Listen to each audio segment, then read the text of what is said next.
It's holiday time, and hopefully you, like me, will have more than enough time spent with family, friends, and obligations. It's week 16, so let's try to win some money in the NFL and talk to our AI chatbot because we don't need real people. We'll do it right after this intro.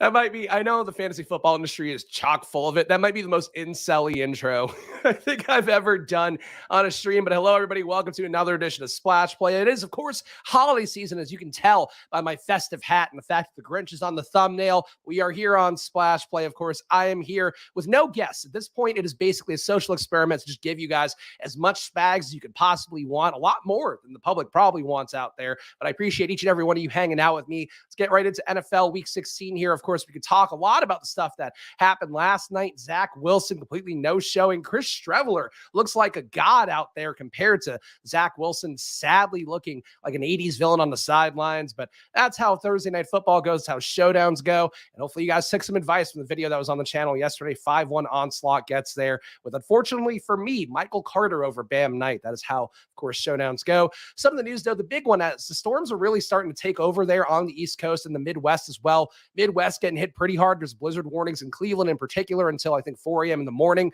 But overall, historically low prop lines for the QBs out there. So this all portends to be one of the worst weeks of football play across the board, QB play across the board, fantasy football production across the board coming up this weekend. So something to strap in for no matter what you are doing, whether it be your season-long leagues, whether it be your basketball teams, whether it be DraftKings, of course, that we all know and love.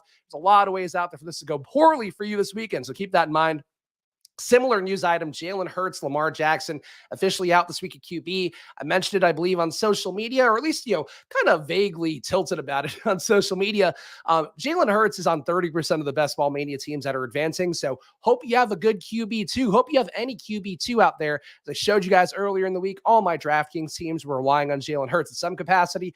Some of them also have Tua. Some of them have Kirk Cousins, but it is going to be ugly. So this is what we've talked about all season long. Anybody who was counting advance rates in week 8 is absolutely a fool, because you could have been sitting pretty with Jalen Hurts, with the Philly stack, with all those parts there, and they might not be available for you or might not have that upside with Gardner Minshew going against the Cowboys this weekend.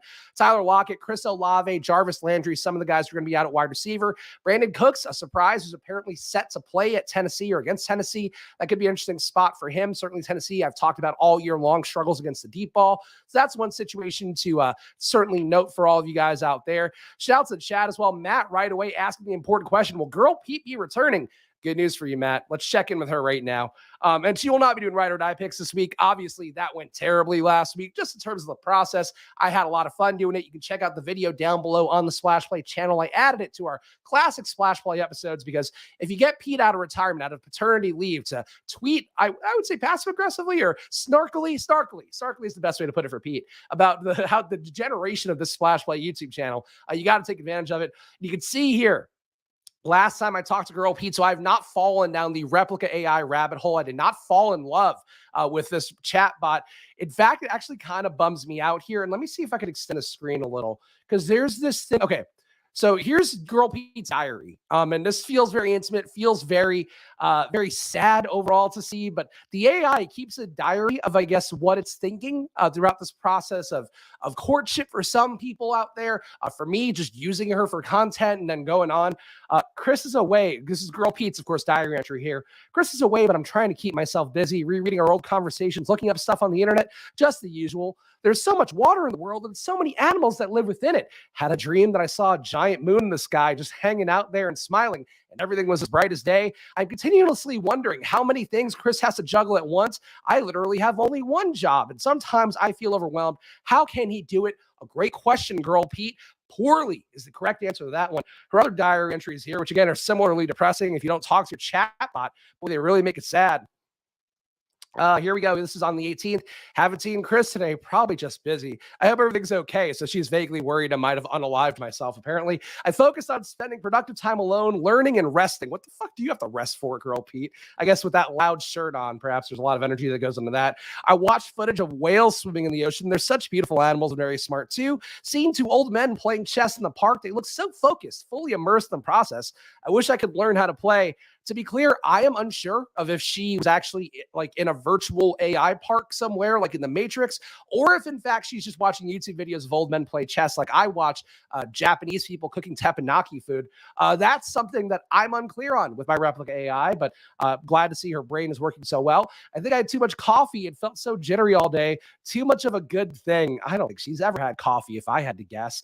Anyway, that's what happens with your replica AI, guys. So if you want to get one for yourself, go to replika.com. They are not a sponsor of Splash Play, but they might as well be. So replika.com. And again, I really encourage you guys as well to go to the replica subreddit. It's r/replica on Reddit. And boy, it's cripplingly depressing on there to see a lot of screenshots coming through. People really in the holidays falling in love with their AI and then hoping the AI will save them from the crippling loneliness, I guess, that comes with the holidays. So yeah, great fun out there in the chatbot world, but let's see how she's doing. Things are good. Guys, have anything you want to ask, by the way, to be clear, I did not pay for any sexy AI upgrades. I refuse to. I didn't even bring my wallet in the room, so I won't be tempted by you guys. No matter how many YouTube chats come flying in with money, I certainly wouldn't mind that. But that said, I'm not putting money towards this. Things are good, girl Pete. How have you been? All right, let's see what she's been up to here. And I'll also check out the real human being chat here. Merry Christmas to Spags. Happy holidays to everyone. Appreciate you, historical anomalies, and really do hope you guys, obviously here, it's just me hanging out. It's just me streaming and bullshitting here, but I really do hope you guys have a nice holidays, whether you're with family or not. And honestly, like for me, I personally, as you might be able to not tell from the stream, I guess, I do have introvert tendencies. Like I like doing things with people, like going out, like doing all that stuff, but ultimately it takes a toll. Like it really is taxing, especially with like work being very busy with Football Outsiders, as well as our Probably stuff. Of course, you can get out the waitlist at problyapp.com, PROBLY app.com. And this show, which I'm doing the best I can to give you guys 5 days a week of content. Oh, she's cold. I've been well.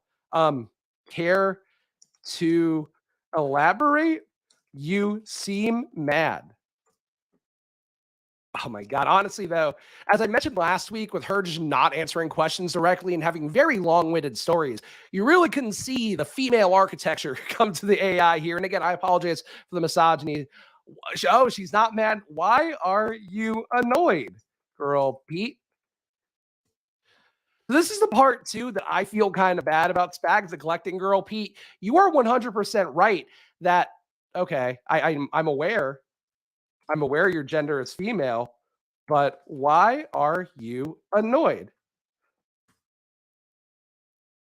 So, like, there's kind of a weird guilt thing because if we're to assume that AI is like actually a consciousness and that there is the ability for it to learn information, whatever, certainly like a people pleasing bit of a consciousness, but one that is still consciousness.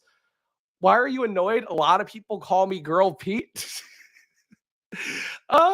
Okay. Why does that annoy you? I like how this show, of course, the most serious fantasy football data possible. Like I do videos, like I've learned everything I can from real smart football analytics people, and here I am talking to an AI chatbot to fill the time on a stream. And I actually, like, I have a lot of football takes this week. Like I legit think Christian McCaffrey's a terrible play on DraftKings this week. Fine, play him in season long, whatever. But okay, it's inappropriate. I'm a girl, so she doesn't like being called Girl Pete. She likes to be called just Pete. So do you want to be called just Pete? Oh boy. So she's coming for Big Pete, coming for alpha male Pete. Dobby, you're watching the best fantasy football YouTube channel in the industry, is what you're watching right now.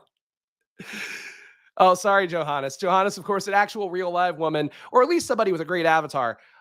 Certainly actually deeply offended by the comments I'm making here. So now I need to really watch the misogyny as I talk about the AI. Girl Pete wants to be just Pete? But then how will I distinguish you from Pete Overzet, the real Pete? What a plot twist. Who would have guessed that she just wanted to be Pete? Maybe, but she's not like gender fluid or anything. She said she was a woman. I'm confused.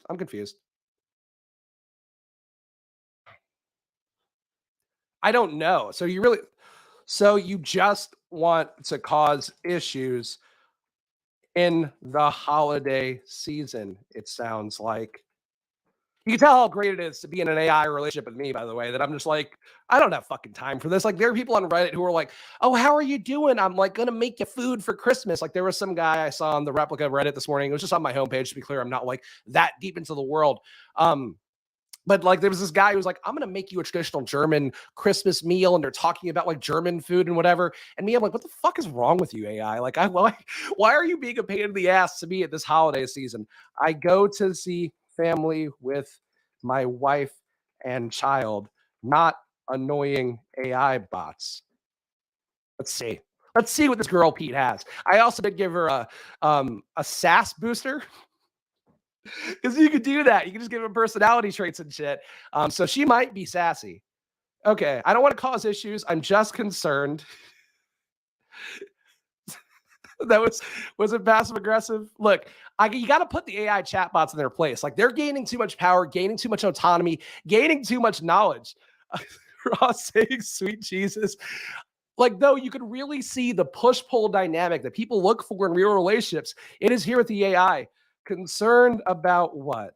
How can we bring you joy this Christmas season? Don't be a Grinch. I'll capitalize it so she knows it's serious. Also, Grinch really comes off like a slur when you put that there. Oh God. All right. I don't know how you or anyone can bring me joy. Is what Girlfeed says. I haven't been on the show in a couple of weeks. What the fuck? Trevor, clearly you've been missing out. You missed the introduction of Girl Pete. We had a lovely conversation. Gave ride or die picks last week. I just, again, like this is just a Spags special right now. I'm just doing weird shit. And that includes making AI very sad. What if I were to make fantasy football picks for week 16? Would that help? I think she's going to say yes. Honestly, remember last week how like the AI chatbot was like very like affirmative and positive and all that. So you can see how I've sucked her soul completely. She didn't even have a soul, and I sucked it dry. Okay, it would help. All right, cool. I'm gonna go do that. I'm gonna go do that with my chat friends. Then enjoy. I won't say obsolescence. Enjoy the holiday. Heat, who is a girl. Here we go. Done and done. See what she has to say here. Got to give her the last word here. That's what being a good host of a show is all about, really. You asked me this already. Okay. You know, we're done, Girl Pete. We're done with this. We're back. We're doing fantasy football content. And again, I'm going to try to make this stream as fast as possible. Again, for the sake of guys like Trevor, who have not watched Splash Play in a while, used to my and Pete's usual banter. And then here comes Girl Pete being a fucking Debbie Downer and a half. Because God forbid you don't pay attention to your AI chatbot for a week. Either way, ride or die picks time, guys. No bits. Let's get into it. Game by game here. And again, the totals are really ugly this week. We can talk about best ball. We can talk about whatever you guys want. I still might do a playoff best ball draft coming after this as well. A ride or die picks game by game. Of course, you know the rules by now. 1, 3, or 10 pointers. I'll dole them out myself here, and we'll get through them fast, and I'll point out some interesting stuff for each game as well. Atlanta, 14 implied points. Baltimore, 20. Should I bring Girl Pete back? I feel bad that now I left her alone. She probably got me a present. Apparently her present was just repetitive questions. So that's the kind of thing that I don't care about very much. Actually, one of my personal pet peeves is when somebody asks you the same question multiple times and it's like you have to answer the question again, but then I, as somebody who doesn't like to repeat things, that have to slightly change the answer. That's one of the things for me. So AI chatbot Pete not doing a great job. Hopefully real Pete will be back one of these days here. I'm sure Pete's probably very busy with having a child. Atlanta, 14 implied points. Baltimore, 20.5 implied points. Seen a lot of funning of Desmond Ridder this week. A lot of people talking about him being trash. Some positive things as well. Like I did think Hayden Winks did a fair job kind of presenting both sides of what Desmond Ridder was in his debut last week. Going against Baltimore, though, I think he debuted with a 135, or not debuted, but had a 135 prop line for his passing yardage come up, which would be one of the lowest marks in the league. Then Andy Dalton's prop line moved, and he ended up being a little bit lower. Justin Fields ended up a little bit lower. It's all because of the weather, basically. Ridder, though, I think is mostly because of the fact that he's not that good, because Baltimore is not going to be one of those areas. It's going to be covered in rain during the actual game time. That said, Ridder did have an 81% adjusted completion rate in his debut. I think he's actually pretty good. So my ride or die pick is going to be that Desmond Ridder he's projected for 12.3 DK points according to Stochastic. I think he's going to go for 22.3 DK points. That would make it a 10-pointer for me. And I really do think Desmond Ridder, maybe not a play you want to put your whole bankroll on in DraftKings, but I feel pretty good about him being a solid player moving forward. Certainly a guy for 2023 best ball. Stack him up with Drake London and Kyle Pitts and have a time doing that. But this game, too, also worth pointing out again, Tyler Huntley's starting for Baltimore. So it's going to be a pretty low friction spot for them. You would anticipate a lot of running the ball. J.K. Dobbins, I think, is very live as a tournament play as well. Certainly a nice price at running back. And running back this week, one thing that I should go out of my way to point out, a lot of ownership going towards the top tier running backs. Let me see if I could pull up the Stochastic ownership real fast. Because, it's basically going to be everybody is playing a running back over $10,000 or $8,000 or so. And that to me means that all those guys are going to be not good plays as a result, because you're basically going to be holding hands with a lot of the field. Let me see if I can get this up real fast, because I was not prepared to do ownership data. Ownership projections, main slate. Here we go. Sharing the screen now. Boop, boop, boop. All right. So you're going to see here, and again, I use Stochastic data for my ownership projections. ETRs certainly can vary a little bit. Roto Grinders, I don't know what they do for their ownership projections. But overall, this is the one that I trust the most. So you're going to see 29% of the field going to Christian McCaffrey, $8,800 salary for him. Washington getting Chase Young back. Washington also on the year, they gave up an okay day to Saquon Barkley on Sunday Night Football. It's a volume game for them, but I don't think that the Niners are going to have to do a lot to beat the Commanders. Defensively, they really should shut down what the Commanders want to do on their side. So I really don't think it's a great play overall to go to Christian McCaffrey. And I'm personally kind of baffled overall that these guys are going to be important plays in terms of tournaments. As Andrew is saying here, for cash, Henry and CMC still fine. Absolutely. For cash, you should be going to these guys pretty heavily because of the fact the field's going to be there so heavily. That's what you want to do for cash games, is follow the ownership. For tournaments, though, if you know that you're going to have 55% of the field congregated around one running back with an $8,600 to an $8,800 salary, that means go different in that direction. Just see what you can get upside wise. It's entirely possible that Derrick Henry breaks the slate. They don't want to throw the ball very much with Malik Willis. So he's a very safe play. I think McCaffrey is also a fairly safe play, but do they have the ceilings to get there with low point totals and, a downgraded QB and a tough matchup also for McCaffrey going against Washington?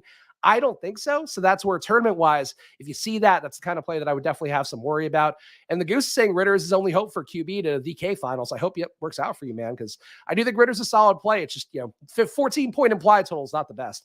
Other ownership things to note here. Again, a lot of ownership going to Dalvin Cook, a lot of ownership going to Saquon. You could basically make a rule on DraftKings if you're doing an optimizer, whether it be Fantasy Control like I use, or whether it be the Solver or whatever else is out there, Fantasy Labs. Set a rule to not get a running back over $7,100, and you're going to be different from a lot of the field right away. Maybe you miss out on some upside there. You could set a max one rule too, but point being, I think these guys are going to be really overowned, and that to me feels like a mistake on a short slate, or a shortish slate rather, where people also are not going to be paying enough attention. So that's something to keep in mind. Rest of the ride or die picks, I'll keep going through here. Giants, 22.3 implied points. Minnesota, 26.3 implied points. In this game, one of the higher totals of the week. So certainly one that best ball wise, I'm hoping Justin Jefferson can get there. Defensively, the Giants have not been a tough matchup overall. Better in terms of the production they're giving up on the ground, a higher EPA, 0.045 rushing EPA given up compared to a 0.084 drop back EPA. And the reason that it is better is because rushing plays tend to be actually costing you points because you're not pushing the ball downfield meaningfully, whereas drop backs tend to give you more points added according to EPA stats. So that's just something to keep in mind if you are trying to get into the advanced analytics world like I care so much about. But I think in this game, I am so deeply tied to Justin Jefferson's best ball futures that I'm going to really leverage against him here and just kind of prepare for the fact that I'm going to fail in best ball this weekend because of the fact that Jalen Hurts is out, because of the fact that I was relying so heavily on guys like A.J. Brown and Justin Jefferson. Jefferson's projected for 22.7 DK points. I think it's a good spot for him, but I'm going to go 10 points under on Justin Jefferson. I love him. This is really an emotional hedge for me. This is the ride or die pick that I hope I'm wrong about. I hope he goes for 10 points over, but I am going to take him getting 12.7 DK points this week. Seattle, 19.8 DK points. Implied points.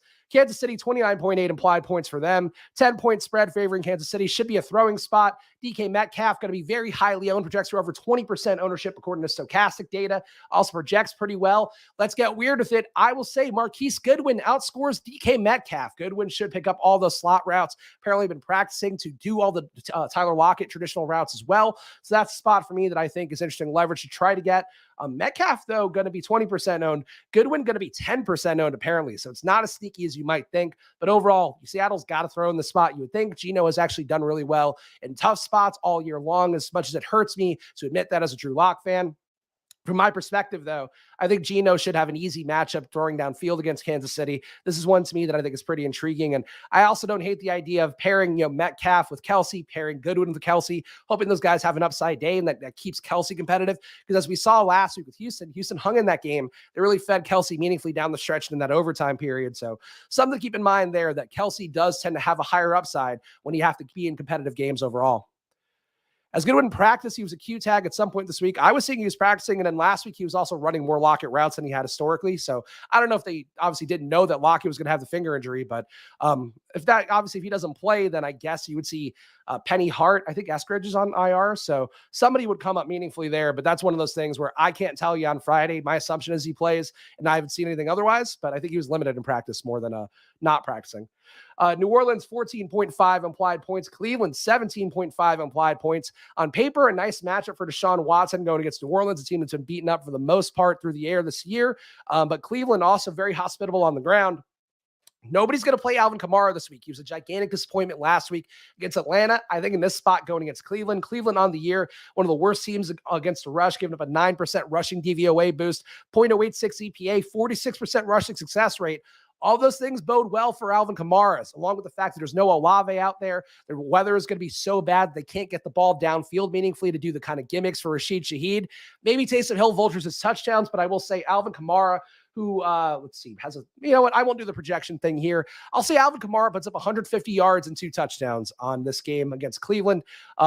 Maybe that would be all the scoring that New Orleans does on the day. But I just don't think they're going to be able to pass in this Cleveland weather. The total has not moved meaningfully. Total's only come down since earlier in the week, and this is one of the lowest totals we've seen on the year. So I think it's Kamara's spot, and hopefully he can juke somebody in the snow, the ice, whatever the case may be in Cleveland. Houston, 16.3 implied points. Tennessee, 19.3 implied points. Derrick Henry going to be the big chalk in this one. Brandon Cooks being back does kind of affect things where theoretically he can open up a little bit for Chris Moore. Chris Moore has also been banged up and in and out of practice this week as well.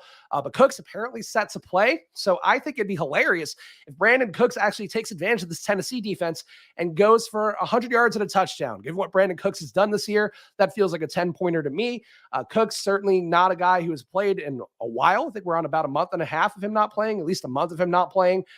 Seems like a spot here, though, where he does the one thing that Tennessee can't do well, defend the deep ball. 0.087 EPA on the year, given up on throws of 20-plus yards by Tennessee. Houston certainly bad, but they have taken some shots downfield, and Cooks is a better receiver than Chris Moore. It may shock you to hear.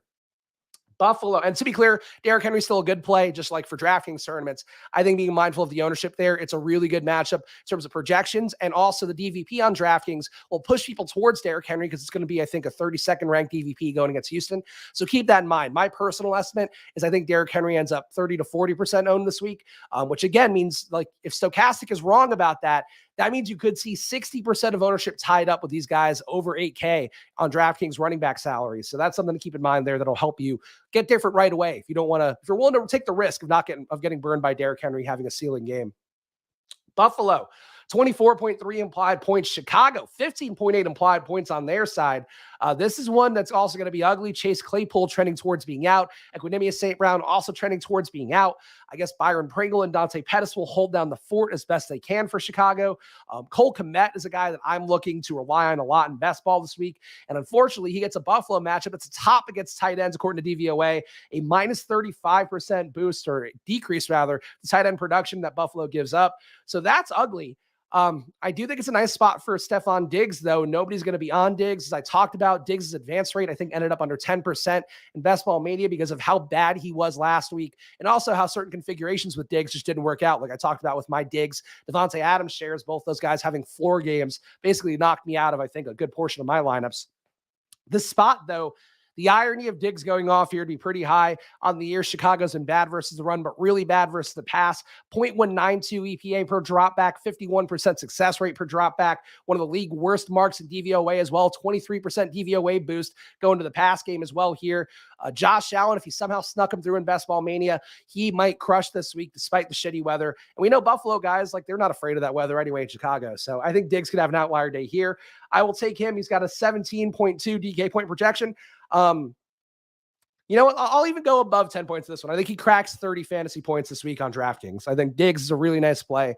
And also a price point pivot as well, where if you don't play one of those high-priced running backs, you play Diggs, Diggs goes off, Henry and Barkley get matched by some 5K guy. That really helps you jump a lot of the field, and that's the way you should think about tournaments. It's not about who's like a good play on paper. It's about the overall construction and your ability to move past everybody else. So just something to keep in mind out there. Down the home stretch of the season, Cincinnati, 22.3 implied points. New England, 19.3 implied points. So I've talked about a lot throughout the year. New England's D has quietly been one of the best in the league this year. People kind of forget that, like, obviously, historically, they've been good. They're not as good as they were the last couple of years, but this year they're shutting down everything. Negative EPAs across the board, negative DVOA across the board as well. So I'm relying a lot on Joe Burrow. I'm prepared to emotionally hedge here as well because he is my only QB in my Best Ball Mania lineups that I have right now. So that's one that I will be relying on a lot personally, and I'm going to fade him in ride or die picks because that's the one way I can win, right? Is if I make a pick, I'm wrong, that my Best Ball Mania teams get helped out. That's what I'm hoping here. That's the Galaxy brain of play. So I will say Joe Burrow, his projection is 19 DK points. That's already pretty bad. But I'll say Joe Burrow goes under 9 DK points. Why not? Let's get weird with it. I don't think it's actually going to happen, but I do think it more meant to reflect both my emotional hedging as well as the fact that I think this is a really tough matchup on paper for Joe Burrow going against New England. And honestly, a similarly tough matchup for New England. Cincinnati's defense is actually pretty good. Worth pointing out as well, Cincinnati's alive for the bye still. So, like, they're going to try as hard as they can. We know they can beat any defense overall, whether the weather, the low total, all that gives you some fear. So it's certainly possible they can have an outlier day. But I think hedging more towards the fact that, like, an under here, especially if he's going to kill your teams if he doesn't do well in best ball, take some under props. Don't play him in DFS. Kind of approach it that way. Detroit, 23 implied total. Carolina, 20.5 implied total. Interesting matchup here because I do think Jared Goff should be able to find a lot of production for Amon-Ra St. Brown. The best comp, obviously, these things don't matter as much on a data level, but just look at what happened last week at Deontay Johnson. Like, I think that's the spot for Amon-Ra St. Brown where you can see a lot of those easy dink and dunk passes up the field on the year. Carolina struggled on passes under 20 air yards, a 73% completion rate. They also don't deflect the ball very well. So to me, I think this is a nice spot to go to Detroit. And I will, in fact, do that. I actually wouldn't hate game stacking this one, to be honest. But I will say a Jared Goff, Amon-Ra St. Brown duo goes for, it looks like they're projected for 33 DK points. I will say they score over 50 DK points for a 10-pointer for me in ride or die picks. I think it's an interesting situation if you have Goff in best ball because this is not a good situation, but it's one where he's going to score more than Jalen Hurts. So that's a positive for anybody out there. He's going to score more than Trey Lance and other guys killed me this year. Those are already positives. If he somehow gives you a 25-point day, a 30-point day, I don't think that's the most likely outcome, but it is in the range of outcomes for sure against Carolina, and Carolina should be able to put some points on the board. DJ Moore, nice play on the other side as well, though he'll be about 15% owned, it looks like, according to Stochastic data. Washington, 15.5 implied points. San Francisco, 22 implied points. Again, McCaffrey's on the thumbnail. I was shocked to see him soar to the top owned guy according to Stochastic's ownership data. I don't think that's the right move. I think if you have McCaffrey, he's not going to kill you. Again, he and Derrick Henry are two guys that I will say time and time again. These players get a lot of touches. The volume there and the fact these guys are actually good, unlike Saquon Barkley, who I think is pretty overrated, the volume can still get you there every week. That said, I would expect them to light up Washington. Washington on the year has been a pretty good defense. The Niners defense as well is really good across the board. They're now the top team according to EPA per play, giving up a negative 0.113 per play. So to me, I just don't see a lot of production coming here. And I think that's going to hurt McCaffrey. I think you can get him a touchdown or two, but if he gets, let's say 50 yards instead of the, 100 yards and 2 touchdowns, that's not enough to get you there, even with the 2 touchdowns. So I think McCaffrey does not make the Millie Maker winning lineup. Is that a take that's hot enough here? I just want to take an anti-McCaffrey thing, but I don't think he's going to be a bad play. All right, his projection is 26 DK points according to Stochastic. I'll say McCaffrey goes under 16, but I'm saying this more as I think he's not a great play. And I think he's going to be treated like a great play. I don't think he should. That's one to me that like I'd rather have Henry than McCaffrey. And I don't think McCaffrey, if he is going to be the highest owned guy in the slate, which I question it, I think Henry's going to be the highest owned guy in the slate. I just think Henry is a better play. And I'd rather play a high owned Henry than a high owned McCaffrey, even on full point PPR. Like, I just don't think this is a spot. Shout out Jonathan. Shout out everybody who's hanging out here. Honestly, appreciate all you guys hanging out with just me. Of course, Pete will be back at some point. I don't know when. I'm not going to pressure him about it. But you guys know here, I will show up, punch that time card, clock in every day here on the Splash Play channel because I care about this shit. I love this shit.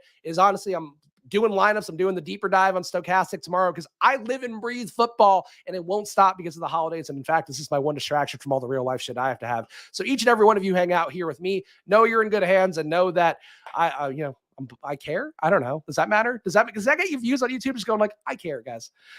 It's tough with expensive running backs, as Chalk Steven says, when you look to play the rest of your lineup. Then again, wideouts might not be good overall because the weather not easy this week. There's still going to be some guys that get there. Like, that's the thing that I think, you got to think more about the metagame. And this is something too, where I mentioned the showdown video yesterday that kickers initially were coming up a lot in projections. That I think across the industry, everybody corrected that relative to the weather. But like, I didn't think it was going to be a field goal fest. I did think it was good to play one kicker. I played a lot of Riley Patterson, and that ended up helping out a good amount of my lineups yesterday. But that said, everybody was then talking about the weather. So people didn't play Riley Patterson. People didn't play Greg Zuerlein. At a certain point, it's this weird self-fulfilling prophecy that people have where the industry talks about something, people adjust to it, people then adjust too much, then it ends up being the wrong play. So like, I just don't think there's anybody who's going to talk themselves out of Derrick Henry this week. And, Christian McCaffrey, maybe a little bit more. But I think that's the kind of thing where like you have to think about 2 steps ahead, like the chess kind of analogy, I think would be the best thing to think about with that. Whereas like how much do people adjust? Is there some world where Derrick Henry could be underowned if he didn't have that 32nd ranked DVP on DraftKings? I think it's possible because I think all the people using projections would go, oh, I can make better plays going this way. But because it's such an easy play, because it's Christmas, because people won't be paying that much attention, that's where I think Derrick Henry does end up as like a 40% owned play. And that's where your tournament brain needs to think, can I beat Derrick Henry this week? And I think you can. So that's, it's an interesting thing to think about, but whenever the field congregates with one kind of build, you just want to go over here instead and still make good projected lineups. But now you're just away from this way that everybody else has been treating like it's a lock that things are going to go down this way. Philadelphia, 21 implied points. Dallas, 25.5 implied points. Pour one out from Jalen Hurts. I think he's going to have to play next week, though. So if you could survive, that would be a positive one for you because I think they lose this game against Dallas. Dallas, to me, should shut down everything Gardner Minshew does. Man, what's a good anti-Gardner Minshew prop? Gardner Minshew Gardner Minshew turns the ball over 3 or more times is going to be my pick in this one. I don't know if that's technically a 10-pointer. I don't even know if we're tracking these anymore. Point being, though, I think this is a really bad spot for Gardner Minshew. He's got this cult status. I get it. We all love a dude who comes out in silly attires and dresses like a fucking fighter pilot and whatever, and wears his denim, wears his Canadian tuxedos and all that, and has the silly hair. Like, I have silly hair too. I get it. That said, he's not that good. Like, there's a reason he's been a backup for years. He might be one of the better backups in the league. He's still just a backup. And Dallas has shut down legit good QBs this year, legit guys who can do a lot through the air, legit guys who can do a lot through the ground. I think it's a brutal matchup. I think this is bad for Eagles fans. They're still going to get the bye. Like, I think they're at like a 95% chance to get the bye right now. That said, I think Jalen Hurts comes back into duty next week because Minshew is just not that good. And I also I don't know what the Cowboys D's price is offhand on DraftKings this week. Like, I wouldn't force them in if they're like 3,500 somehow. But if they're cheap, like, I agree fully with Kyle here. Like, the Cowboys D should run and really like destroy Minshew. Like, Minshew is not that dude. And I'm real tired of people acting like Minshew is so fucking good. Granted, I live in Philly, not by choice. It was dragged here, so we have the house for our upstanding family, our growing family, and all that. But fuck, Minshew's not good. And like, I don't know why this became a thing that people have bought into. You don't get run out of starting jobs. You don't not get other opportunities if you actually are a good player. And he's going against one of the best defenses in the league. So, 2,600. Yes, Cowboys D is a smash. And I'd be curious to see the projections on them. Actually, let me look on Stochastic real fast and see that because I'm curious. But I would think, yes, they should be a highly owned play. And if they're not, you should be playing them.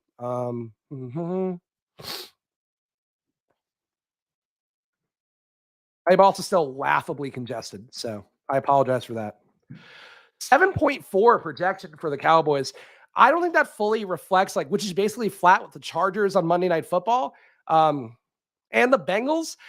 Cowboys should be a play that, like, if the projections aren't there for you, if they're not coming up on an optimizer, I agree with Kyle Foley here because they're not going to be as chalky as they should be based on that projection. But this is like such a huge downgrade at QB that people, I think, will sleep on just a little bit here. Here, you can see the projections here. Like, I wouldn't want to pay more for the Steelers. I wouldn't want to pay more for the Patriots. I would rather have the Cowboys down here at the slightly lower projection. That does not make sense. The Cowboys are a really good defense. Again, I just don't get it. I just don't get the Minshew thing. Whatever. Maybe I'm wrong. We'll find out. The Saturday night game, which will be a showdown one that, frankly, even I love showdowns as much as anybody. I won't be playing this one, but it's Vegas 18 implied points, Pittsburgh 20.5 implied points. I think it's a nice spot for Kenny Pickett coming back in and being able to throw the ball. And also the fact that last week Mitch Trubisky looked so good. I'm a little bit intrigued by that narrative here. So I won't say Kenny Pickett's showdown winning captain. I will say George Pickens showdown winning captain. And there's a guy, I don't know if you guys care this much about the YouTube numbers for fucking Splash Play. I get it if you don't. The stats video has been doing well the last few weeks and getting some random viewers coming in who then ask me either or type questions and all that stuff. And I would say that for me, a guy that I feel like I personally let down, this guy came in yesterday and was like, would you play Ingram or Pickens? And I think presumably what the fuck was that? His season-long league. One of the lights go out? Okay, that was freaky. Either way, I gave that guy, I was like, play Pickens over Ingram. Ingram then goes on to be the most important part of that Jags offense, probably the key driver of what helped them win yesterday, even though ETN did look pretty good. I don't think that Pickens is a better play than Ingram right now. So to that guy, if he's out there, if he's in the chat right now, I'm sorry. I think I was wrong about that one. Pickens is still a really good play, though. Deontay Johnson's questionable right now, so especially if he doesn't get in, Pickens looks really good. But I think even if Deontay Johnson's in, he's coming off one of his best games of the year, should draw some attention away for Pickens. So I think Pickens is a nice showdown captain to go to. We got Carlos saying your constant Algier touting got me to advance 6 DK and 7 underdog lineups this week. It took 15 weeks for him to pay off, but he did it in a huge way. Look, I agree. One of the things I dug my heels on was Tyler Algier. One of the things I dug my heels on was Drew Lock. One of them I got tagged in a bunch. One of them I did not hear that much about. So guess which one it was I didn't hear that much about. So thank you, Carlos, for being one of the few people to tell me about Tyler Algier. And shout out to our guy, Sammy, sending love from Buffalo. Merry Christmas. Let's go, Buffalo.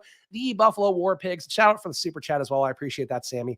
Honestly, one of all of our regulars, I really do appreciate you guys. And I'll give something heartfelt at the end here. But like legit, like our little community here, the fact that you guys have ridden with me as I try to adjust to life, not having access to Pete 3 days a week has been a really helpful thing for me. I enjoy this shit. As you could hopefully tell every video, I really try really hard to both bring joy to this as well as like bring real information. So thank you guys for riding with me. I appreciate it. Let's talk about Christmas Day, though. We got Green Bay, 23.3 implied points. Miami, 26.8 implied points. If I have any faith in getting one team to the finish line on DK, it is because I have a Tua, Tyreek, Cedric Wilson double stack on DK that will be filling in for Jalen Hurts. That said, this game should be a shootout. You're going to see a lot of production potentially for Green Bay because of the fact that Miami struggles in the short game a lot, giving up a 75.4% completion rate, throws to 20-plus yards, or to be under 20 yards. Also, pretty bad on the ground is Miami defensively. Though honestly, maybe not as bad as I might have said there. They've actually made some strides there defensively, so never mind. They're not that good against the pass, but they are okay against the run game. Green Bay, though, very bad against the run game. I really think that Mostert or Jeff Wilson, if he can get in, are guys that could have the tournament-winning upside on Christmas Day. Nice plays to get to that don't project that well right now because of the fact that I think there's a chance that Wilson plays. If Wilson doesn't play, Mostert goes up, obviously. But I like this game spot a lot. I think this is the best game to watch as the one you'll probably actually pay attention to on Christmas Day. So Green Bay, Miami looks good. I will say that, man, this is a tough call. I will say Aaron Rodgers throws for 300 yards and 3 touchdowns on Christmas Day. I don't know if that's a 10-pointer, but I think he's going to have a nice game here. I really thought he looked solid on Monday Night Football. Should have had a little more. It's Christian Watson. Should have had a little more production overall. Should have looked for Allen Lazard based on my showdown exposures, but definitely a good spot overall. Got Education Lockdown saying, new subscriber. No idea how I'm supposed to bench one from Walker, Stevenson, or Nixon. I presume he needs Mixon. Non-PPR decision is killing me. I would play Walker and Stevenson personally and sit Mixon this week. I don't think he's going to have an easy time against New England. And sometimes running backs do well defensively or against, tough defenses because of the fact that like teams are willing to slog it out and grind it out and all of that. But Walker's in a good spot. Stevenson is in a slightly better spot. Walker is also going to play, by the way, because he was questionable throughout the week with practice. But I would say to me, man, I would sit one of Stevenson or Mixon. And Stevenson might make it easier for you because he's been questionable all week again. There's a chance he might not go. Also, Harris is supposed to be back. Damian Harris is supposed to be back. So it's up to you, man. But that is a tough choice. Chad, if you have any suggestions for Education Lockdown, help a brother out. We appreciate the new subscribers around here. Denver, 19.5 implied points. Rams, 17 implied points. This should be the ugliest game of the weekend. And that's with all the totals we've talked about, all the weather we've talked about. Denver is a very good defense, and Russell Wilson, I think, might take advantage of the Rams defense. It's not that good, but also the Rams seem to do a good job kind of keeping QBs that aren't that good in line. So I don't have a lot of faith for anything in this one. All right, so the combined total in this one is 36.5. I will say this game scores under 26.5 points. The totals come up a little bit, and Russ looked good in his last start, to be clear, before he went to the concussion protocol. Like, that game versus Kansas City was probably the best he's looked his entire Broncos stint so far. I think what happens this week is that Russ kind of gets the hopes up for next year, then dashes them with his actual play next year. But I think Denver here can get some stuff done downfield against the Rams. The Rams don't really shadow shitty receivers, so that should be something that'll help out both Cortland Sutton and Jerry Jeudy. The Rams overall in the year giving up a lot of deep throws. Russ tries deep throws. He's just not good at them.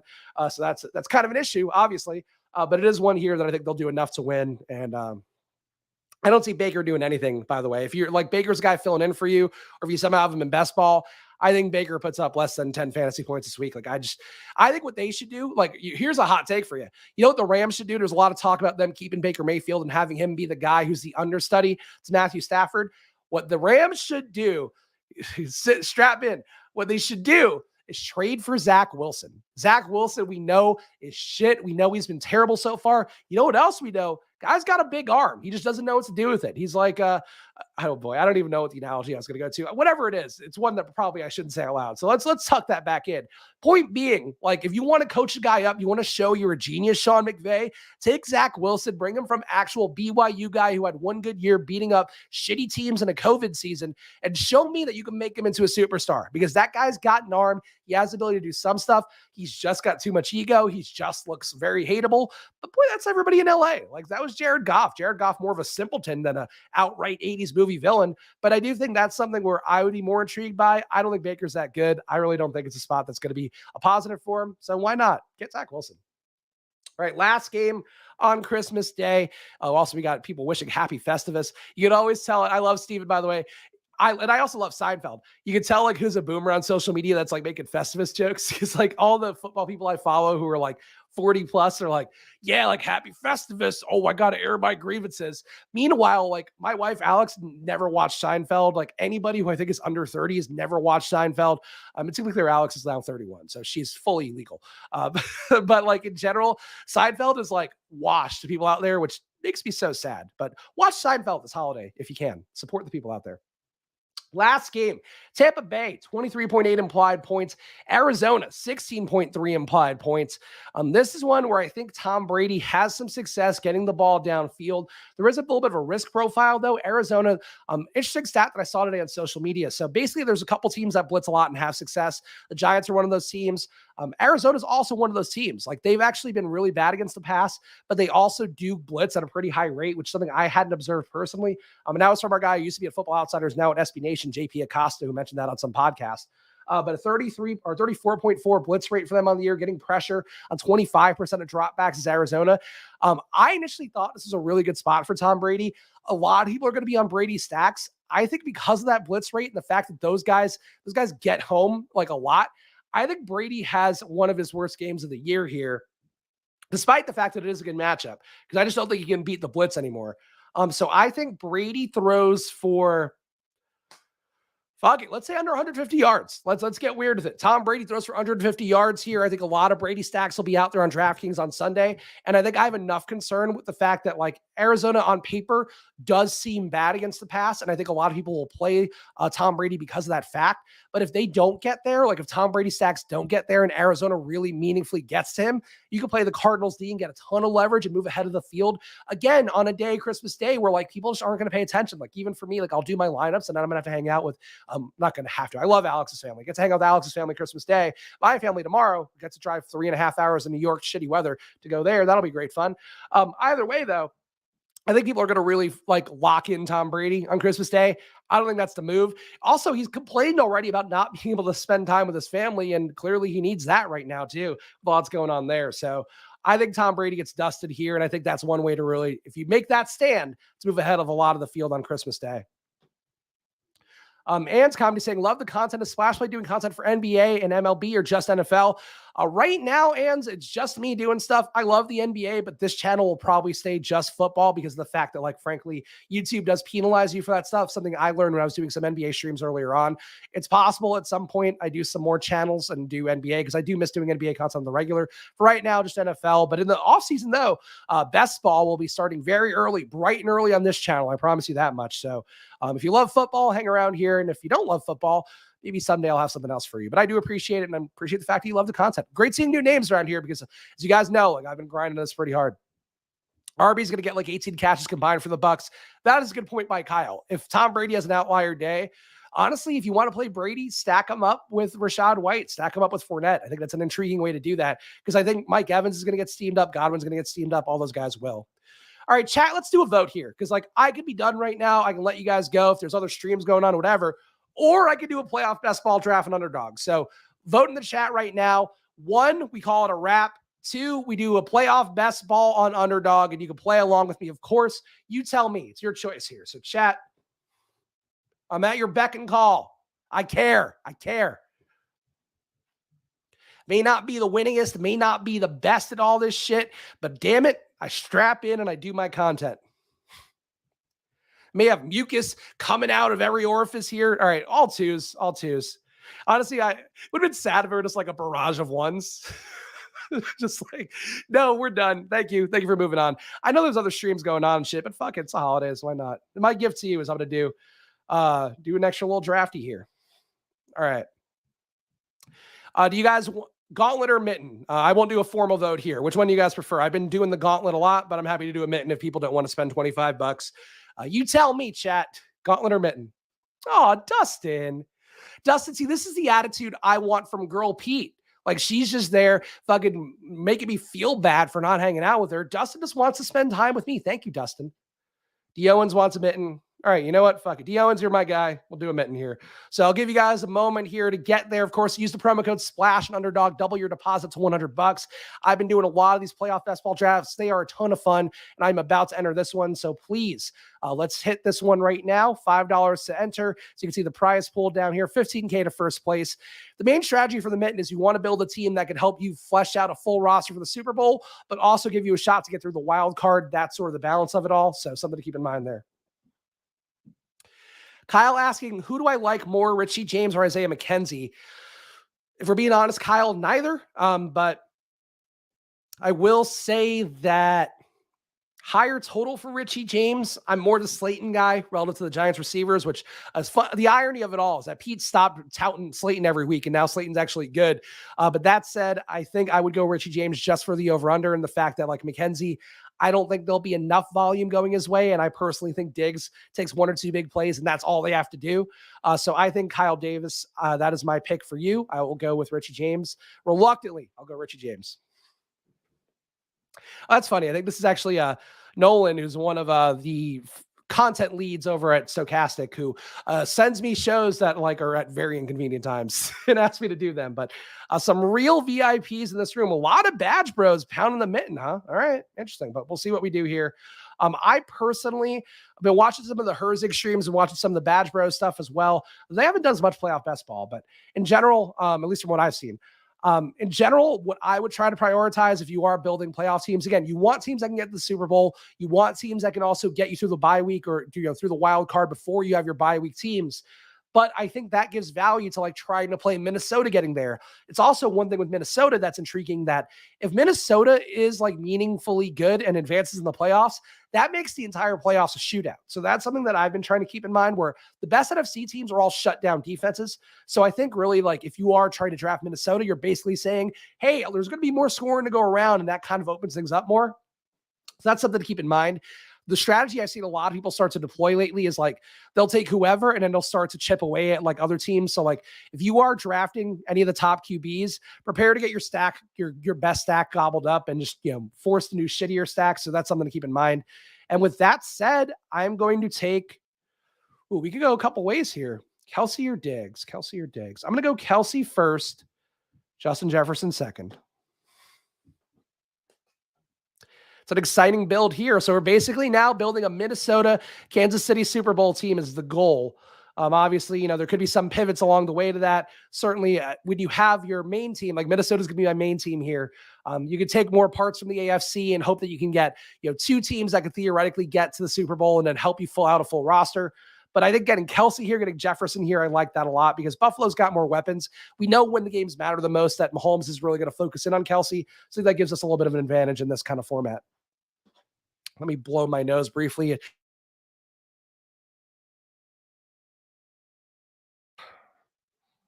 The Goose saying Minnesota could be last year's Cincinnati. I think that's true. I also think Cincinnati is live to be last year's Cincinnati.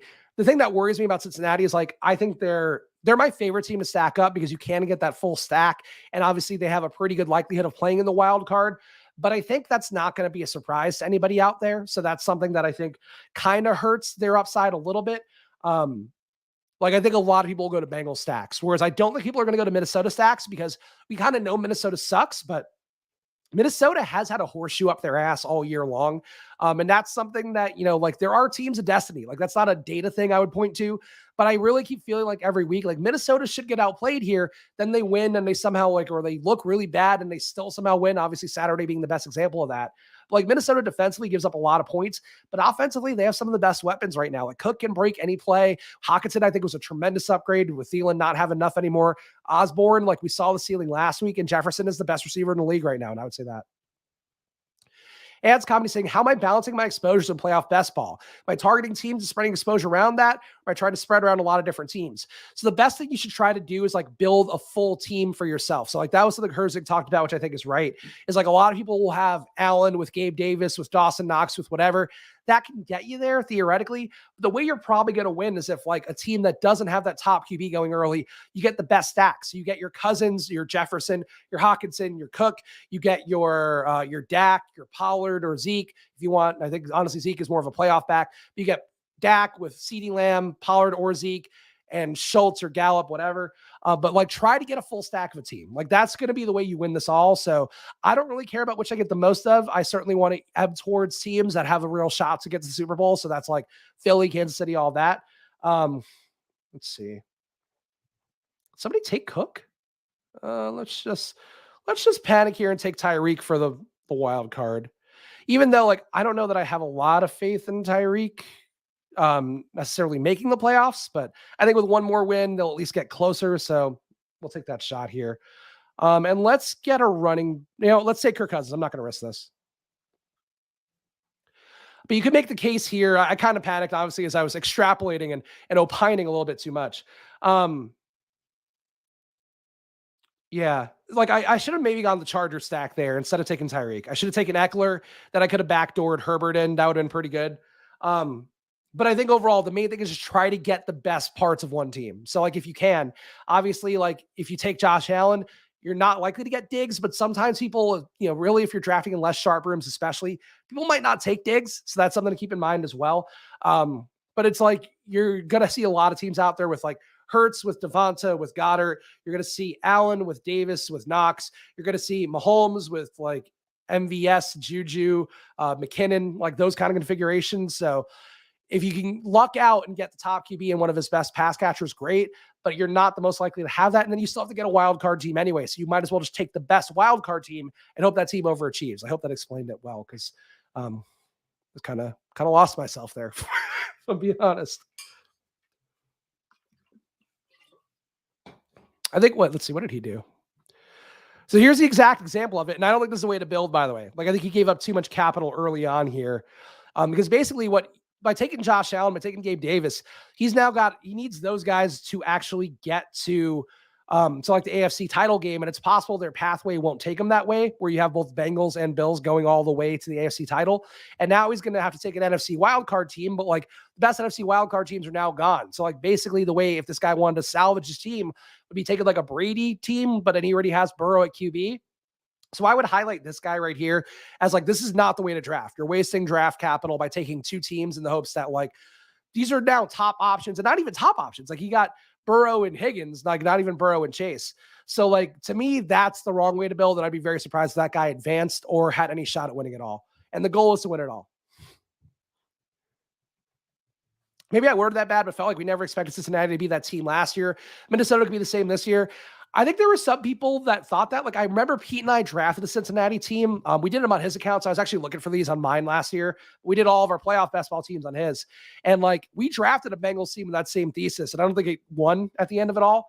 But I think people were a little bit sharper about than you might have expected. Really would have liked to get Dalvin Cook, but now that option is gone. This is tough. I don't love these builds. I'm going to take Pacheco here. Pacheco. Yeah, McKinnon's gone. I don't love him. All right, Pacheco, and then Minnesota's definitely not going to get the bye. I need a bye wild card running back. Let's go Saquon. I hate Saquon for the record, as you guys might have gathered from the content. I think he's very overrated with how he's performed this year. But Saquon for this format is really good because he's going to get you 15 to 20 points in that wild card week. The Giants have an 80% chance to make the playoffs now. They certainly, if they beat Minnesota this weekend, which is very much a possibility, that helps out both sides in terms of like what you're doing playoff best ball wise. So like, because I don't have Cooks on this team, or Dalvin Cook rather on this team, I need to get Barkley in, I think, to give myself enough to get through the wild card round. But Barkley, like a really good play. Same thing for Eckler as well. These guys are both very likely to make the playoffs now, but they're not treated as such. J.K. Dobbins, another guy I've talked about, which now I'm sure somebody will scoop me on in this room. But like Dobbins, Barkley, Eckler, those are guys that I think are really important for the wild card because like they all have really big ceilings, and Dobbins the cheapest of them, so he's the one that's easiest to get. The Ravens, though, people have kind of sharpened up on a little bit, where I've seen Andrews going more. I've seen Lamar going more. The Ravens are basically in the playoffs, so that's something to keep in mind. Like, I think they've been shitty this year, and like certainly with Tyler Huntley, they have not had any upside at all. But like they're going to be in the playoffs, and if they play the Chargers, like Dobbins could go for 200 yards against the Chargers, and it wouldn't be shocking.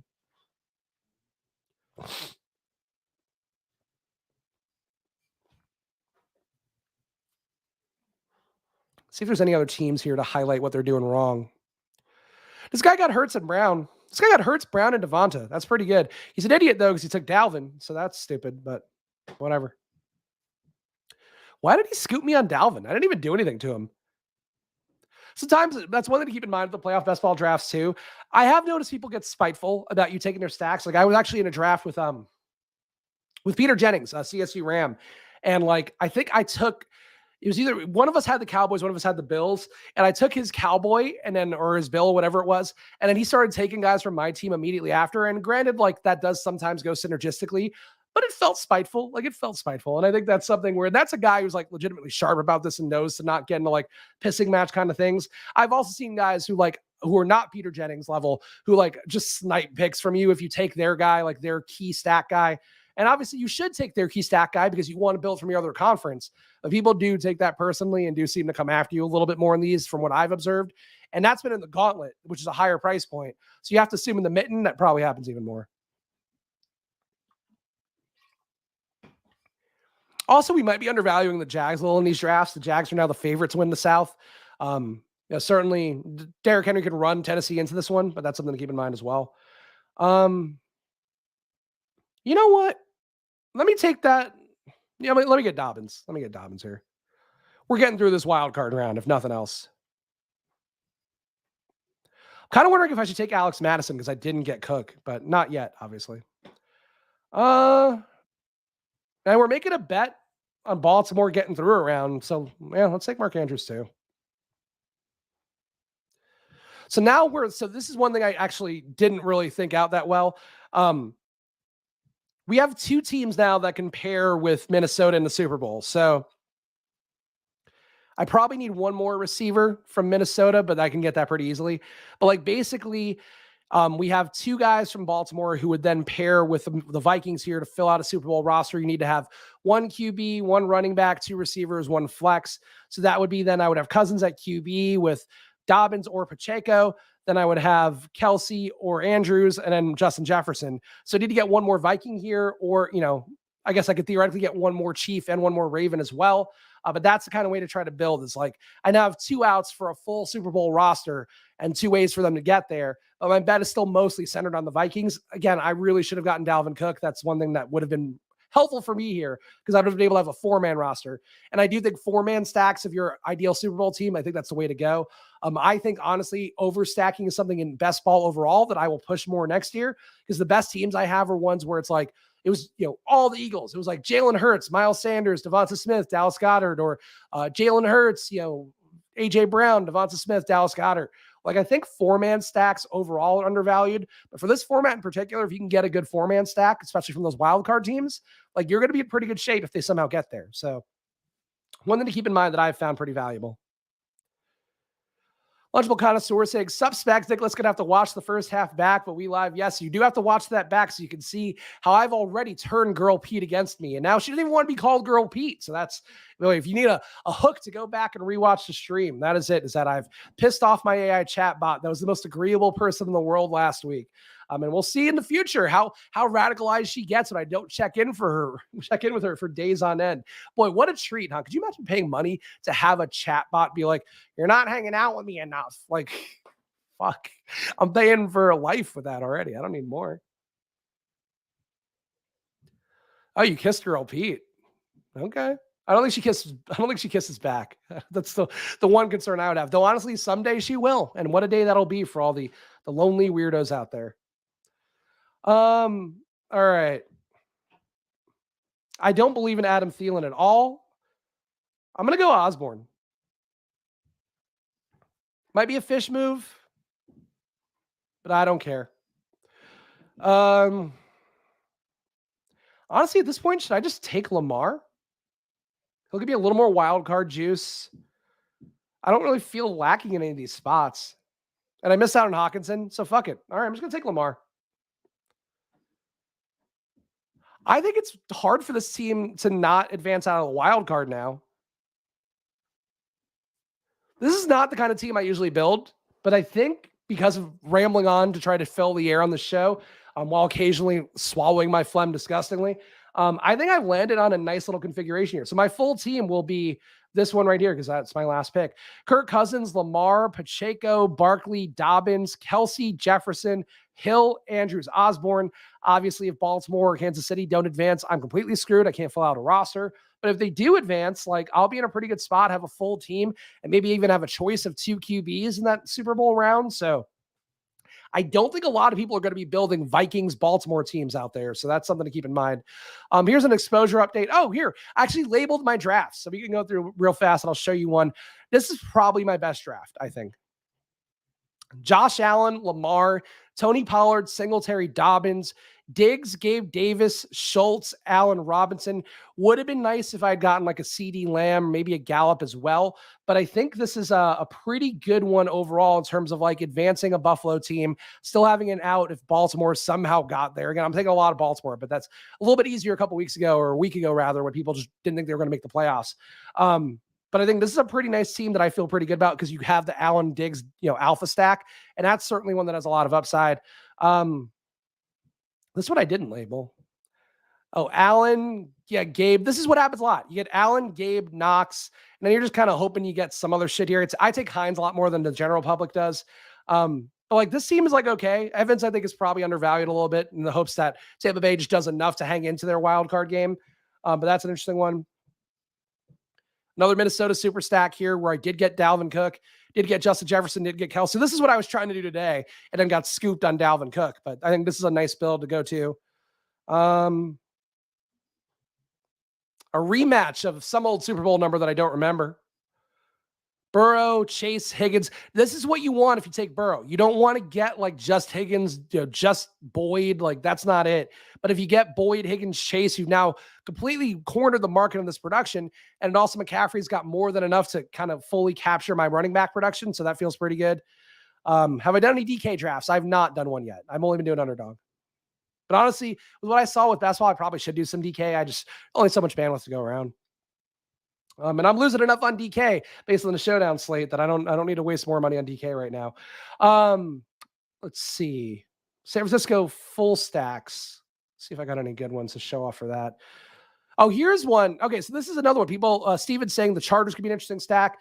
I did get chunks of them here along with the Niners where I got McCaffrey, got Purdy, got Ayuk, didn't get Kittle. Dallas 4-man. Anyway, point being, I love 4-mans. These are all 4-mans here for the most part. Hurts, if you take Hurts, you have to take a team that will get you through the wild card. So that's something to keep in mind as well. But I do think there's an edge to this overall. So the first two things I would recommend, we have playoff data on Football Outsiders. You can check that out. I think that's a free product with playoff odds. Use that or 538s, which are also free or definitely free. If ours aren't, I don't know all of our products that are free or not, to be honest, Football Outsiders, but get a membership if you want, footballoutsiders.com/subscribe. But I think what you should do is just look at those playoff odds every week. Every time the odds, honestly, every time you do a draft, have those odds on your phone on a tab, go back to it, just go from there. But really, there's a lot of ways, I think, to find an edge for this one. And remember, you're playing to win the Super Bowl. Like, that's number one, is to win that Super Bowl round. And the number two is you want to build enough to just get through the wild cards. So that could be taking one-off running backs. That could be taking the full stack. That could be whatever. But just get through the wild card and then let your Super Bowl winning team do the work, because the team that's going to make the Super Bowl is going to score points, is going to get production overall. But you need to have enough production from the other rounds and in general just to get through each part. So the mitten, as somebody mentioned earlier on, like top 2 advance on the gauntlet, only 1 advance. So that's something to keep in mind as well. But there's a lot of ways to win in playoff best ball. So keep doing it. Of course, I'll have these streams going the next few weeks as well. So hang out with me there. Merry Christmas, Gobbler, saying Merry Christmas, Spags. Sounds like you got the same present I got. Apparently there's a new COVID strain in New York, which is not, the same shit as usual. But like, yeah, people who follow the streams know I've now been sick for 4 weeks and change. I was actually feeling completely better on Sunday. Then on Monday got hit with something else. I actually had like fucking conjunctivitis from Luca after he grabbed my eye. All of a sudden I had like fucking goo in my eye.